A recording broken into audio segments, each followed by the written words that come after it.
हर दोष हुड्डा पे ही दिया जाता है कि पार्टी से बड़ा हो गया, नेतृत्व तो सही नहीं था, इस वजह से हारे। ढूंढने निकलोगे ना, आपको कांग्रेस ही नहीं मिलेगा। कोई नेताओं के वर्कर हैं, नेता के साथ जुड़ा हुआ वोट बैंक है, कांग्रेस का वोट बैंक नहीं है। नेता हटा तो आपका वोट बैंक गया।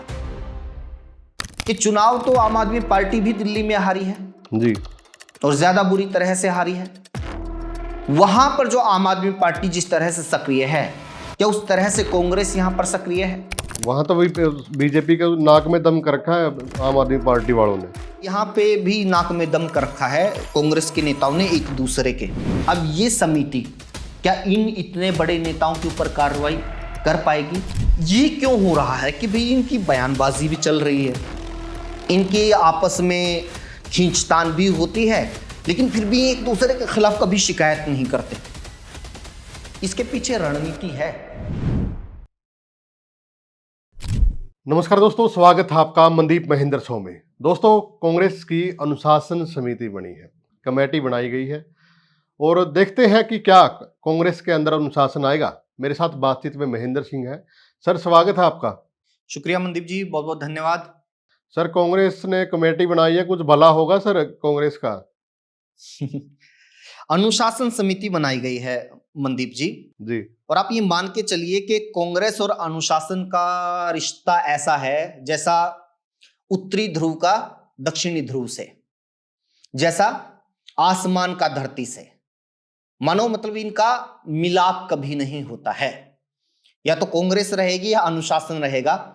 पिछले कुछ सालों की जो कांग्रेस के भीतर की राजनीति रही है, जिस तरह की गुटबाजी रही है, उसको देख के ऐसा ही लगता है। अगर हम लोग ये पिछले सालों की या आज जो कुछ हो रहा है कांग्रेस के भीतर, इसको देखते हुए भी हम ये कहें कि भी अब अनुशासन समिति बना दी गई है, अब सब कुछ सही हो जाएगा, अब नेता पार्टी लाइन पे बात करने लगेंगे, अब एक दूसरे के ऊपर यह आरोप प्रत्यारोप का दौर खत्म हो जाएगा, अब ये लोग आपस की लड़ाई छोड़ के बीजेपी के खिलाफ ऐलान जंग कर देंगे, तो ऐसी उम्मीद करना फिलहाल की परिस्थितियों को देख के बेमानी है। ये खुद के साथ धोखा होगा।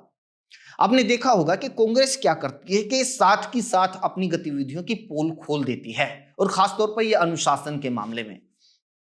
जैसे ही ये अनुशासन समिति का ऐलान हुआ, उसके साथ ही उसी दिन या उससे अगले ही दिन एक इंटरव्यू दिया जाता है कुलदीप शर्मा की तरफ से।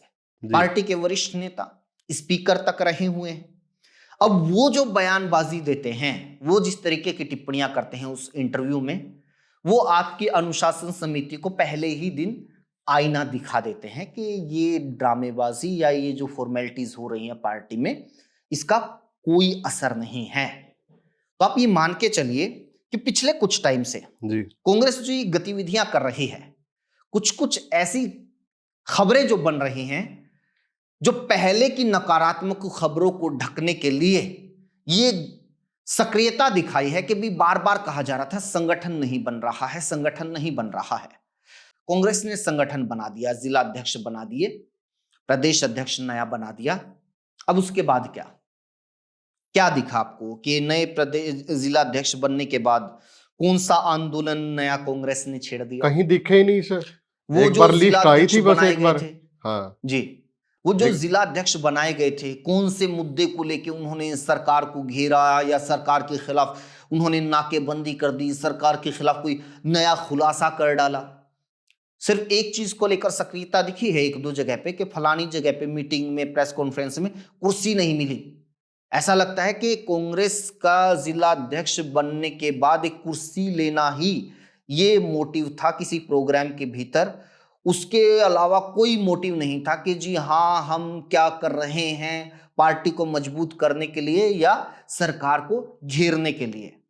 पिछली बार भी मैंने एक एग्जांपल दिया था कि चुनाव तो आम आदमी पार्टी भी दिल्ली में हारी है जी, और ज्यादा बुरी तरह से हारी है। वहां पर जो आम आदमी पार्टी जिस तरह से सक्रिय है, क्या उस तरह से कांग्रेस यहां पर सक्रिय है? नाक में दम कर रखा वहां समिति बना दी गई है जी। वहां तो वही बीजेपी का नाक में दम कर रखा है आम आदमी पार्टी वालों ने। और यहाँ पे देखो आप। यहाँ पे भी नाक में दम कर रखा है कांग्रेस के नेताओं ने एक दूसरे के। अब ये नाक में दम होगा अनुशासन समिति के, अगर अनुशासन समिति ये मान के चलेगी कि कहाँ हमारा कुछ काम है, हमारा काम है कि कोई पार्टी लाइन बने, ये नेता एक दूसरे के खिलाफ ना बोलें, तो ये नाक में दम होने का काम इनको होगा, लेकिन ये नहीं होता हुआ नजर आ रहा। कुलदीप शर्मा ने अपने इंटरव्यू में जमकर निशाना साधा डायरेक्टली इनडायरेक्टली भूपेंद्र सिंह हुड्डा के खिलाफ। उन्होंने ये भी कहा, हुड्डा के खिलाफ उन्होंने ये भी कहा कि पार्टी से ऊपर अगर कोई नेता हो जाए तो यही हालात होते हैं। उन्होंने कुंडली का भी जिक्र किया कि कुंडली ठीक नहीं है, युद्ध में जो मेन चेहरा होता है उनकी कुंडली ठीक नहीं लग रही। जी। पहली बात तो ये है कि अगर कोई भी व्यक्ति राजनीति में हो या आम जीवन में हो, आप स्टूडेंट हो, आप कोई प्रोफेशनल हो, आप अगर ये कुंडलियों के हिसाब से चल रहे हैं तो फिर आप छोड़ दीजिए कोई भी काम। आपकी मेहनत, आपकी लगन, आपकी ईमानदारी, आप लीडर हैं तो जनता से जुड़ाव, आपका संघर्ष, आपकी नीतियां, ये तय करनी चाहिए आपकी राजनीति को, ना कि आपकी कुंडली। कुंडली में अगर किसी के लिखा हुआ है ये राजा बनेगा, फिर तो ये क्या इलेक्शन लगा रखे हैं, फिर तो कुंडली देख देख के प्रधानमंत्री, विधायक, सांसद चुने जाएं। तो ये पहले भी जो कुलदीप शर्मा है, इनके इस तरह के बयान है ना, पहले भी कई बार विवादों का कारण बन चुके हैं और कांग्रेस के भीतर ही विवादों का कारण बन चुके हैं और लंबी कहानी हो जाएगी। एक बार रैली थी कांग्रेस की, बड़ी रैली थी, उसमें उस टाइम पर चौधरी रणजीत सिंह कांग्रेस में होते थे और उन्होंने चौटाला परिवार का, जो कुलदीप शर्मा वो भाषण दे रहे थे, चौटाला परिवार का पिंडदान करने की कुछ ऐसी बात उन्होंने कह दी। वही जो ये इस तरह की बातें करते हैं, कुंडली, पिंडदान, जन्मपत्री, तो कर दी जी। तो उस फैमिली से तो वो भी हैं, तो वो स्टेज से नाराज होके चले गए। एक बड़ौदा में जब उपचुनाव था, वहां पर भी रैली थी, कांग्रेस ठीक ठाक अपना इलेक्शन लड़ रही थी, वहां भी रैली के अंदर आके उन्होंने कहा, जो पूर्व मंत्री थे इनके जेपी दलाल बीजेपी के, कि जिनका नाम ही दलाल हो गया जी। अब दलाल तो सरनेम है और ये तो एक बड़ी खाप है, एक बड़ा तबका है हमारे हरियाणा में, बिल्कुल। अब वो खाप नाराज हो गई और नाराज होना चाहिए क्योंकि आपने गोत्र के ऊपर कटाक्ष किया है, तो फिर वो इलेक्शन का कैंपेन छोड़ के वो खाप को मनाना पड़ा, नहीं तो बड़ा नुकसान वहां पे भी हो जाता। तो इस तरह की बयानबाजियां पहले भी कई बार विवाद का सबब बन चुकी हैं। लेकिन बात यह है कि कुलदीप शर्मा जो बोल रहे हैं, क्या उनकी सारी बातों को नजरअंदाज ही कर देना चाहिए या उनके ऊपर मंथन करना चाहिए? और मंथन भी करना चाहिए, वो कोई मनदीप शर्मा को इंटरव्यू देते हुए होना चाहिए या पार्टी के भीतर कोई प्लेटफॉर्म, कोई मीटिंग या हाईकमान का कोई मंच, कोई कमेटी, उसके अंदर होना चाहिए? ये सवाल है। और सवाल फिर ये है कि जैसे ही इधर आप सो कॉल्ड अनुशासन समिति आती है, उधर से इस तरह का बयान आता है, बावजूद इसके किसी तरह का कोई नोटिस, किसी तरह की कोई शिकायत, किसी तरह की कोई कार्रवाई नहीं होती है। और ये मनदीप पता है क्यों हो रहा है? इस पूरे पैटर्न को आप समझिए, कई बार हम पहले भी जिक्र कर चुके हैं। आपको ये लगता होगा या हमें ये लगता होगा कि भाई अगर कुलदीप शर्मा भूपेंद्र सिंह हुड्डा के खिलाफ बोल रहे हैं तो भूपेंद्र सिंह हुड्डा बड़े नाराज हो गए होंगे, या हुड्डा खेमे के नेता बड़े नाराज हो गए होंगे, या उधर से हुड्डा खेमे के बहुत सारे जैसे इंदुराज भालू हैं या जेपी हैं जो दूसरे खेमे के खिलाफ बयानबाजी कर देते हैं, तो इनसे कुमारी सैलजा या दूसरे नेता नाराज हो गए होंगे बहुत ज्यादा। अब तो ये मतलब कहेंगे कि भाई अनुशासनहीनता है। कोई नहीं कहता। देखा आपने किसी को, किसी ने देखा ये लेटर लिखते हुए कि प्रदेश अध्यक्ष को या आपके संगठन महामंत्री को या अब ये जो अनुशासन समिति आई है इसको कोई लेटर लिख रहा हो कि जी देखो जी इन्होंने ना हमारी पार्टी के बड़े नेता के खिलाफ बयानबाजी की है? अनुशासन समिति पे ही सवाल खड़े हो रहे हैं सर। सबसे बड़ी बात तो यही है, कह रहे हैं कि यही कांग्रेसी नहीं है, ये किसी पार्टी से आए हुए हैं जो कमेटी के सदस्य बनाए गए हैं। हाँ, इसके बारे में आगे बात करेंगे। मैं ये कह रहा था कि ये क्यों हो रहा है कि भाई इनकी बयानबाजी भी चल रही है, इनके आपस में खींचतान भी होती है, लेकिन फिर भी एक दूसरे के खिलाफ कभी शिकायत नहीं करते। इसके पीछे रणनीति है मनदीप जी। क्या रणनीति? रणनीति साफ ये है कि कांग्रेस चर्चा में बनी रहे। जिस तरह से आप ये कह सकते हैं कि पिछले काफी टाइम से कि बीजेपी सरकार बनाने के लिए बीजेपी का विकल्प नहीं मिल रहा, तो कांग्रेस ये चाह रही है कि विपक्ष में रहने के लिए भी कोई विकल्प नहीं होना चाहिए। ये जो खींचतान है, ये जो नाराजगियां, आरोप प्रत्यारोप हैं, ये कांग्रेस के भीतर ही रहे जी। जो लोग हैं कांग्रेस के भीतर ही चक्कर घिन्नी की तरह घूमते रहे कि भी आप हुड्डा से खिलाफ हो गए तो सैलजा के पास चले जाओ, सैलजा के खिलाफ हो गए तो आप रणदीप सुरजेवाला के पास चले जाओ, अब तो अगर उनसे नाराज हो गए तो आप चौधरी बीरेंद्र सिंह के पास चले जाओ। इन्होंने, कुलदीप शर्मा ने ये जो बयान दिया है, कुछ लोग उनसे इत्तफाक रखेंगे कि हाँ जी सही बात कही है, कुछ लोग कहेंगे कि नहीं गलत बात कही है, ये तो खुद ही रिकॉर्ड मतों से करनाल में हारे थे 2019 में, 6.5 लाख वोटों से ज्यादा से हारे थे। अभी निर्दलीय से चुनाव हारे हैं लगभग 35,000 वोटों से। वो कुंडली ठीक नहीं होगी ना, मतलब ये दूसरों की कुंडली, पार्टी की कुंडली, खुद की देखी थी कुंडली 2019 में, या अभी निर्दलीय से हारने से पहले खुद की कुंडली देख ली होगी, उसके तो आप अच्छे खासे जानकार हैं, तो खुद नहीं जीते हैं। तो क्या है कि भी कांग्रेस में ये एक जाल सा बिछा हुआ है कि कार्यकर्ता इससे नाराज तो उसके पास, उससे नाराज तो इसके पास जी। अंदर ही बात घूमती रहे, कोई और विकल्प ना निकले। यानी कि जजपार हाँ, इनेलो, जो इनेलो ने एक ऐलान भी किया कि वो एक बड़ा आंदोलन करेंगे, जो किसानों की फसलें खराब हुई हैं, जल भराव, तो वो चीजें ना दिखें पब्लिक में, क्योंकि यस पिछले दिनों जेजेपी या इनेलो दिख रही थी, कांग्रेस नहीं दिख रही। अब कांग्रेस दिख रही है तो ये पार्टियां नहीं दिख रही।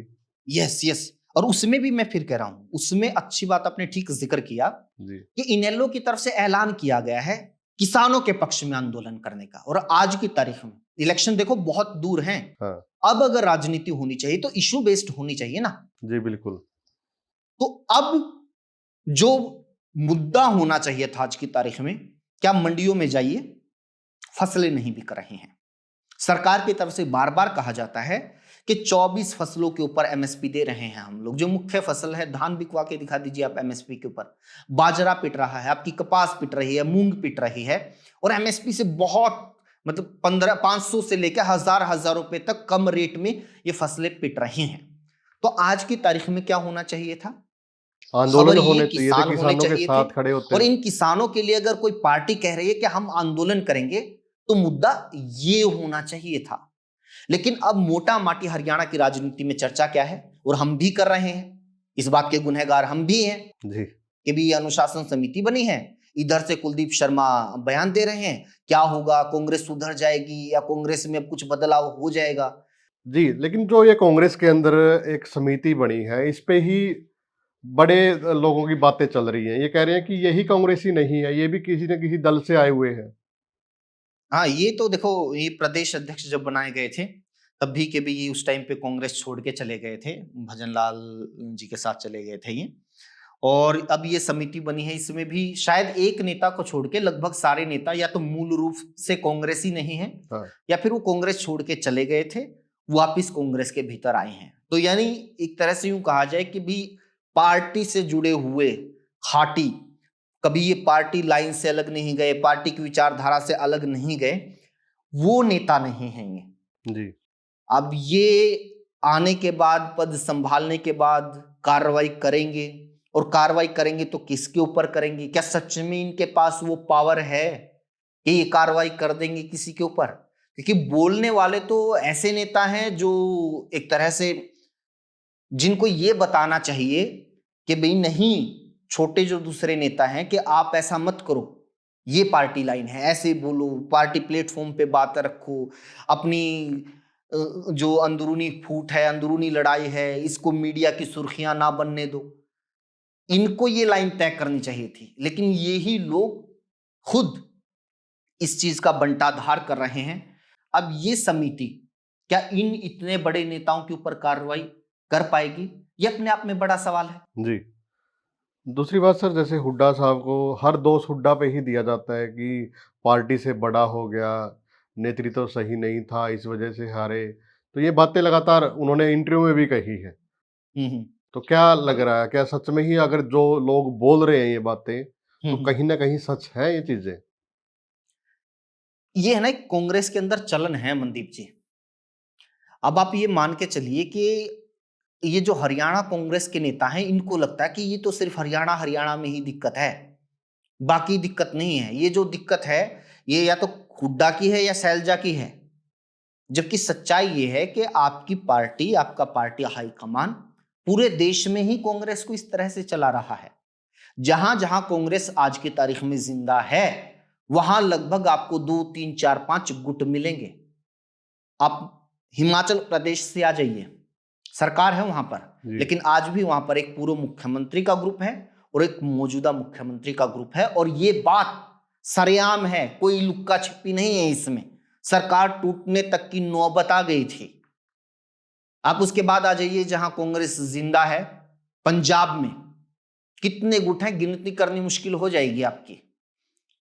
प्रदेश अध्यक्ष हैं और वरिष्ठ नेता हैं, कुछ ऐसे नेता हैं जो अभी चुनाव दूर हैं तो सक्रिय नहीं है, ठीक चुनाव से पहले सक्रिय होंगे, हाईकमान का आशीर्वाद लेकर आएंगे और मुख्यमंत्री पद के ऊपर दावा करेंगे। नवजोत सिंह सिद्धू जैसे नेता सीधे हाईकमान की तरफ से आएंगे और वहां पर दावा करेंगे। तो वहां पर भी यही हाल है। मध्य प्रदेश में आपने इसी गुटबाजी के चलते बनी बनाई सरकार खो दी। ज्योतिरादित्य सिंधिया और कमलनाथ, एक गुट टूट के अलग हो गया, बनी बनाई सरकार चली गई जी। कर्नाटक में बेशक सतह पे नहीं आ रही हो चीजें, लेकिन वहां पर भी सिद्धारमैया और डीके शिव कुमार, ये 2 ग्रुप हैं। तो जहां जहां कांग्रेस जिंदा है, छत्तीसगढ़ में भी माहौल ठीक था जी। सरकार बनने की तमाम ओपिनियन पोल, जो राष्ट्रीय मीडिया जिसे कहा जाता है कि ये तो बीजेपी के हिसाब से चलती है, वो राष्ट्रीय मीडिया भी कांग्रेस के पक्ष में ओपिनियन पोल दिखा रही थी, लेकिन वहां भी सरकार नहीं बनी। वजह गुटबाजी। वहां पर भी मुख्यमंत्री का एक ग्रुप और दूसरे वरिष्ठ नेताओं का दूसरा ग्रुप, तो ये वहां पर भी है। तो एक पैटर्न है। आपको इस बारे में चर्चा सिर्फ हरियाणा से नहीं, बल्कि ये चर्चा आपको ऊपर से शुरू करनी पड़ेगी जी। हर जगह पर कांग्रेस आप ढूंढने निकलोगे ना, आपको कांग्रेस ही नहीं मिलेगा। कोई नेताओं के वर्कर हैं जी, नेता के साथ जुड़ा हुआ वोट बैंक है, कांग्रेस का वोट बैंक नहीं है। नेता हटा तो आपका वोट बैंक गया। ये नेता, इसके पास इतने वोट हैं, ये अगर पार्टी से बाहर गया तो वोट बैंक गया। जबकि बीजेपी में उल्टा है। बीजेपी में सिटिंग सीएम को बदल दिया गया, एक वोट नहीं टूटी।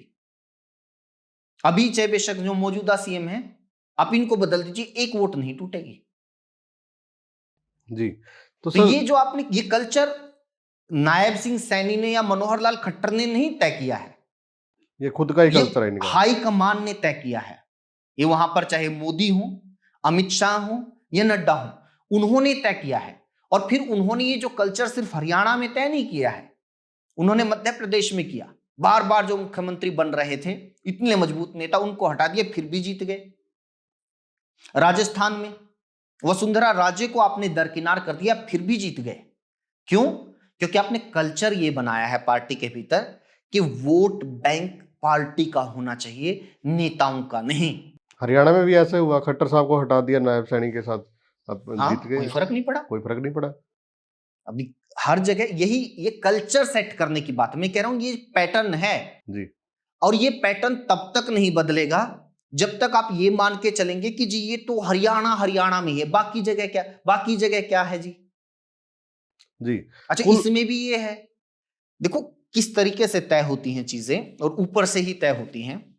अभी क्या है कि भूपेंद्र सिंह हुड्डा के ऊपर तमाम उंगलियां उठ रही थी चुनाव के बाद जी। 1 साल के बाद ही सही, उनको विधायक दल का नेता बनाया गया और उनके ही जो खेमे से कहिए या उनके जो नजदीकी हैं, उनकी सिफारिश के ऊपर राव नरेंद्र को भी बना दिया गया प्रदेश अध्यक्ष। अब ये फैसला किसका है? ये हाईकमान का फैसला है। कोई भूपेंद्र सिंह हुड्डा खुद तो साइन करके नहीं आ गए हैं, या राव नरेंद्र के कागज के ऊपर खुद तो साइन नहीं कर दिया अपॉइंटमेंट लेटर के ऊपर, यह हाईकमान ने किया है। और हाईकमान ही ये परमिशन भी दे रहा है कि आप इनकी नियुक्तियों के ऊपर सवाल उठाइए, खुलकर उठाइए। कैप्टन अजय यादव से लेके शमशेर सिंह गोगी से लेके या फिर ये कुलदीप शर्मा का जिक्र आप कर लीजिए, ये उनको अलाउड भी हाईकमान ही कर रहा है। वरना तो अगर आपने कह दिया, आप चाहते हो कि इनके खिलाफ कोई ना बोले या हाईकमान ने जो फैसला ले लिया उसकी पालना होनी चाहिए, तो फिर कार्रवाई भी उधर से होनी चाहिए थी। लेकिन ये नहीं होता है। ये आप कल्चर मान के चलिए, अलग अलग पार्टी का अपना अपना कल्चर होता है, आप इसको एक्सेप्ट कीजिए या आप इसकी आलोचना कीजिए, ये है। और इस बात को जो ये वरिष्ठ कांग्रेसी नेता है ना, ये बहुत अच्छे से समझते हैं। मैं फिर कह रहा हूं, इनको ऐसी बयानबाजियों से, ये बहुत बार देखते हैं ना कि भी इसने हुड्डा के खिलाफ बोल दिया या इसने हुड्डा के पक्ष में बोल दिया, तो नीचे है ना उनके समर्थक लड़ते हुए मिलेंगे, एक दूसरे को गालियां देते हुए मिलेंगे। क्या आपने देखा कि भी जो बड़े नेता हैं ये आपस में लड़ रहे हैं इस बात को लेके? जब भी मिलेंगे इनके मिलने की गर्मजोशी देखिएगा आप, लगेगा आपको। बल्कि ये कह भी देंगे कि यार ऐसा नहीं, थोड़ा सा और ऐसा बोला कर। ये जी। उनके लिए सुर्खियों में रहने का एक तो जरिया है। कांग्रेस को कुल मिला के अनुशासन समिति की जगह ग्राउंड पे काम करने की जरूरत है। इनको आदेश देने की जरूरत है कि आप ग्राउंड पे निकलिए, जो जिला अध्यक्ष बनाए गए हैं, जो कमेटियां बनाई गई हैं, ताकि लोगों की समस्याएं उठे, आंदोलन हो, कुछ लगे भी हाँ कांग्रेस कुछ कर रही है सर? हाँ बिल्कुल, ये बिल्कुल होना चाहिए। और अनुशासन समिति का देखो, आज की तारीख में मैं बताऊं, एक ही समिति, अनुशासन समिति, जिसके पास सबसे ज्यादा काम होना चाहिए, जिसको सबसे ज्यादा सक्रिय होना चाहिए, बहुत जरूरी कमेटी है। हम ऐसे ही इसको दरकिनार नहीं कर सकते। लेकिन सवाल यह है कि क्या ये काम करेगी? जब क्राइम किसी प्रदेश में ज्यादा होता है तो पुलिस ऐसा महकमा होता है जिसके पास सबसे ज्यादा काम होता है। तो जब अनुशासनहीनता किसी संगठन में सबसे ज्यादा है, तो ये अनुशासन समिति वो संस्था है जिसके पास सबसे ज्यादा काम होना चाहिए। लेकिन आप भी नजर बनाए रखिए, हम भी नजर बनाए रखेंगे। बिल्कुल। अब तक का जो पिछले कुछ साल का रिकॉर्ड है, इतिहास है कांग्रेस का, वो ये बताता है कि ये इकलौती ऐसी कमेटी होगी शायद जिसके पास कोई काम नहीं होगा, या ये कोई काम नहीं करेगी। जी बिल्कुल। धन्यवाद सर बातचीत करने के लिए। तो कांग्रेस की अनुशासन कमेटी पे बातचीत की। वीडियो को ज़्यादा से ज़्यादा आप लोग शेयर भी करें और अपनी राय भी आप कमेंट बॉक्स में ज़रूर दें। धन्यवाद।